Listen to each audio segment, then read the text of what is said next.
মাদ্রাসা মানেই সারাদিন পড়াশোনা, কঠোর শাসনের মধ্যে থাকা আর আরবি শিক্ষা। সময়ের সাথে সাথে বদলে যাচ্ছে মাদ্রাসার গতি প্রকৃতি। আধুনিকতার সাথে তাল মিলিয়ে আরবির পাশাপাশি বাংলা এবং ইংরেজি মাধ্যমেও দেয়া হচ্ছে গুরুত্ব।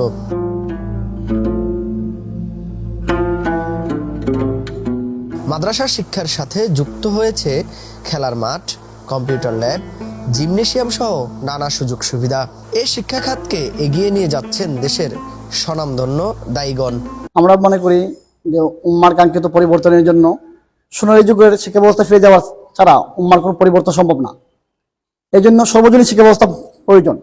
একজন ছাত্র সে আলেম হবে, হাফেজ হবে, পাশাপাশি চাইলে সে ডাক্তার হবে, সে ইঞ্জিনিয়ার হবে, বিসিএস ক্যাডার হবে, অথবা সে বিজ্ঞানীও হতে পারে। বিজ্ঞান এবং ইসলামের মধ্যে কোনো বিরোধ নেই, কিন্তু আমরা এখানের মধ্যে একটা পরিবর্তন আনতে চাচ্ছি। এই জন্য কাশিফ উলুমকে আমরা একটি নতুন শিক্ষা আন্দোলন বা নতুন শিক্ষা বিপ্লব হিসেবে মনে করি। হ্যাঁ, আমরা বাচ্চাদেরকে আমাদের পুরো সিস্টেমটা এমন যে আমরা দিনে আরবি পড়াই, কোরআন হাদিস পড়ানো হয়, আর রাত্রে থেকে স্কুল কার্যক্রম হয়। রাত্রে স্কুলিং কার্যক্রম পরিচালিত হয়। এখানে বাচ্চারা একই সাথে আলেম হচ্ছে, একই সাথে সে ম্যাট্রিক, ইন্টার এবং অনার্স মাস্টার্স করতে পারবে। যুগের সাথে তাল মিলিয়ে শিক্ষার্থীরা জ্ঞানের পরিধি বাড়াতে নিজেদের প্রস্তুত করে নিচ্ছেন। শিখছেন কম্পিউটার চালনা, আউটসোর্সিং এর মতো কাজ। জামিয়া কাশিফুল উলুম ঢাকার ৪র্থ বর্ষে মাদানী হিসেবে অধ্যয়নরত অবস্থায় আছে। পাশাপাশি বাংলাদেশ কারিগরি শিক্ষা বোর্ড থেকে ৯ম শ্রেণীতে পরীক্ষা দিয়েছি। আলহামদুলিল্লাহ ইতিমধ্যে ফলাফল প্রকাশ পেয়েছে। আমি 4.45 গ্রেড পেয়ে উত্তীর্ণ হয়েছি। আমাদের এখানে টানা ৭ম-বারের মতো বেস্ট টিস্যু পেপার ব্র্যান্ড হিসেবে স্বীকৃতি পেয়েছে বসুন্ধরা টিস্যু।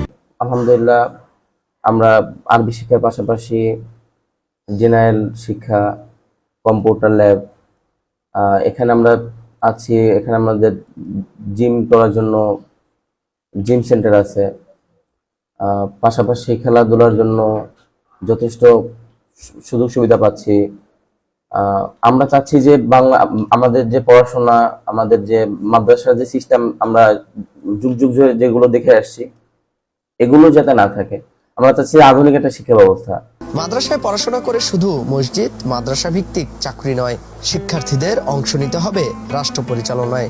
সরকারি বেসরকারি সেক্টরগুলোতে ব্যাপকভাবে চাকরির সুযোগ থাকতে হবে।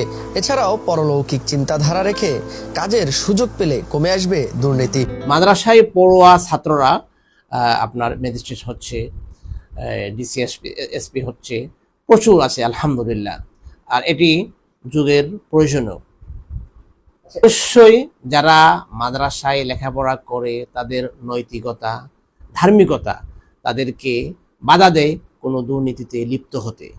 এই সকল আলেমে দ্বীন যারা মাদ্রাসায় লেখাপড়া করে আবার জেনারেল সেক্টরে যুক্ত হচ্ছে, এরা যদি প্রচুর পরিমাণে রাষ্ট্রের এবং সমাজের বিভিন্ন সেক্টরে ইনভলভ হয়, তাহলে সমাজ থেকে দুর্নীতি চলে যাবে।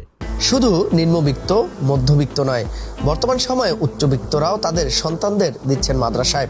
আমাদের চ্যালেঞ্জের মুখোমুখি হওয়ার জন্য যে পরিমাণ ক্যাপাসিটি, সেই ক্যাপাসিটি অর্জন করার জন্য তারা যেই মানের শিক্ষা দরকার, সেই শিক্ষাটা যদি তারা মাদ্রাসা থেকে গ্রহণ করতে পারে, তাহলে আমি মনে করি যে এটা অত্যন্ত আশাব্যঞ্জক এবং ইতিবাচক একটি বিষয় বলে আমার কাছে মনে হচ্ছে। সময়ের সাথে পাল্লা দিয়ে জেনারেল শিক্ষার পাশাপাশি এগিয়ে যাচ্ছে মাদ্রাসা শিক্ষা। শিক্ষার্থীরা চান সরকারি বেসরকারি কাজে নিয়োজিত থেকে দেশের সার্বিক উন্নয়নে নিজেদের অবদান রাখতে। আল আমিন, কালের কণ্ঠ।